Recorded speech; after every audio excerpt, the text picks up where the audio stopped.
name's Scott Linke and I work at WebTaps, and I'd like to show you the WebTaps HDTV web browser. First, let me tell you a little bit about the configuration that we have here. I've got a 50-inch, this happens to be a Samsung HDTV, but what we're really looking for is an HDTV that has a connection that you can make to your PC. I have a wireless mouse connected as well that I can use to navigate the experience. So let's jump right in. I'm going to click here on WebTaps for Firefox. So Firefox is the back-end web browser that we're using. What we've really done is transform that into a web browser that works well on HDTVs. You can see that we've added a control bar across the top of the screen. It's very, first of all, the icons are very large and easy to access with the wireless mouse, so I can target these very well. We'll take a walk across each of the controls here, and we'll start off with the obvious back button and forward button that will take you to the previous web pages and the next web page if you've been navigating back and forth. In addition, we also have the ability to enlarge or reduce the size of the content on the screen. So we'll go off to Amazon Movies, and you'll see that it's well laid out for a large screen. You can identify the content and use the interface. You can enlarge or reduce the user interface if you desire to. And we'll reduce it one time there, and we can enlarge it as well. But, so we can modify that as we like.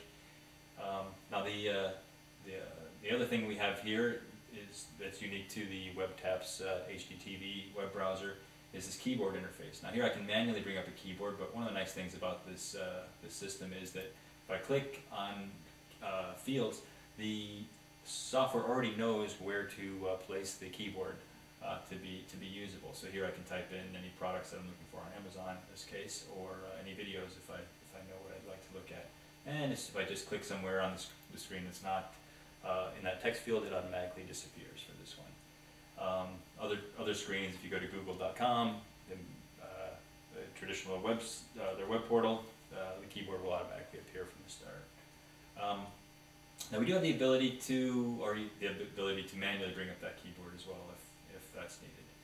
Here we have scroll buttons. As you can see, if I just highlight that button, I don't have to click anything, and we're scrolling through the content, and I can quickly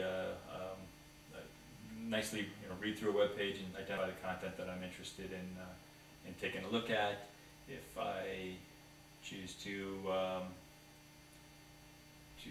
watch something, I can just select that content by clicking on it, and automatically we go to that web page and we're seeing the content. I can click full screen, that functions nicely, and I can see that content. Click again on the normal, we go back just like on a regular browser, but what I'm really trying to show is that you can actually access all this content very easily. We'll click the back button to move back, and one of the nice things I can do here, besides scrolling up, if I do click, I actually go back up a page at a time so I can quickly get around the web page as well. If I know a certain web page, I'll go jump straight to that to an entry field where I can put that in. And let's go take a look at tv.com as another nice site to view on our HDTV. And as you can see, as I enter each character on the keyboard, it lights up to confirm that that keystroke was accepted. And jump there, and again, the entire screen is optimized for looking at on the large screen TV. If I want to do some searching instead, I can click on the search button, and I've got a bunch of search engines here available to me. Let's say I know a certain show that I want to go see. We'll just enter that, and we'll do a quick search on. Here I can, of course, find a couple ways I can watch that content again, right on the large screen. Home, it's a regular home button for the web page that I want to be able to jump to with a single click. I've got it configured here just for my Yahoo, a page that I tap into to see what's going on. Now, if I have more sites that I'd like to be able to access quickly, I've got a nice favorite, and so I've got it filled with all of my favorites, and we'll come back to that. But I can then just with a single click jump off and go access any of those pages. The next thing we have is a content guide. I can find content if I'm not sure about a site that I'd like to see, or I don't have it yet stored in my favorites. I can take a look through this listing of categories and identify what I'd like to see. So here's our featured list, but we've got business sites, some instruction if you want to get an education here, kids sites that your younger ones can enjoy. Of course, movies is a popular category here, and I can access this first page or click next content, and I'll see even more content sites that I can access that have movies on them. Music for music videos. We've got news from some of the popular news channels and watch their video newscasts. Of course, I can get to any of the search sites, and I can do shopping, sports, one of my favorite categories here. I can watch the highlights from any of these sources. TV, I can really get to any of the major networks and watch the shows that they've got stored, as well as some of the TV-centric websites. And then video, either user-generated video or some of the other video sites that are available on. And if you want to check the weather, we've got quite a few weather sites as well accessible in the system. Configurations, it's a breeze. Most users can come right in and start using the system without much configuration.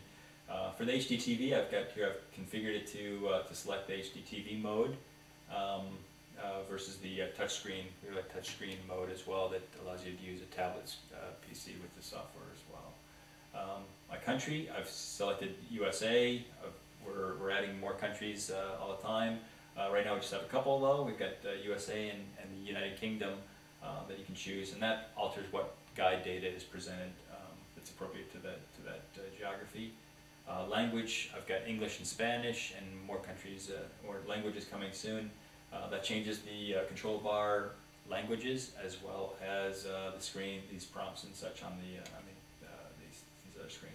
Premium access key enables a couple additional features, and so we'll enable that. Let me put in a code that we have for using in this demonstration. There's demo 1, okay. And what you'll see there is it'll actually enable a couple additional features, and it'll make this rotating list of links that change every 30 seconds. It'll make that disappear. Get rid of any other advertising in the interface as well. And so that's a premium feature that we have available. You see that we are now in premium mode. The advertisements have disappeared, and we've got a couple new features that I'd like to show you as well. One of the things I like the best about in the premium setup is the next favorites. I've set up my list of favorites that I showed you earlier, and now with a simple click of the button, of this favorite button, I can jump to each of those sites. It's a very sort of TV-like experience where I can go check out what's on each channel or website, if you will, and see what's going on, and go access all the content that these sites have. The recommendations features, again, for the users that have the premium activation key. If we click that, you'll see content that I can actually send from my desktop. So when I'm at work and I find some video content or a website that I'd like to share with my family, I send an email to my unique account at webtaps.com. Get a little video thumbnail of what they sent, and then with a simple click, I'm actually able to watch that with my family. So that completes our tour of the WebTaps HDTV web browser. You can download it at www.webtaps.com, and let us know how you're using it, and because we appreciate hearing back from people. Thank you very much.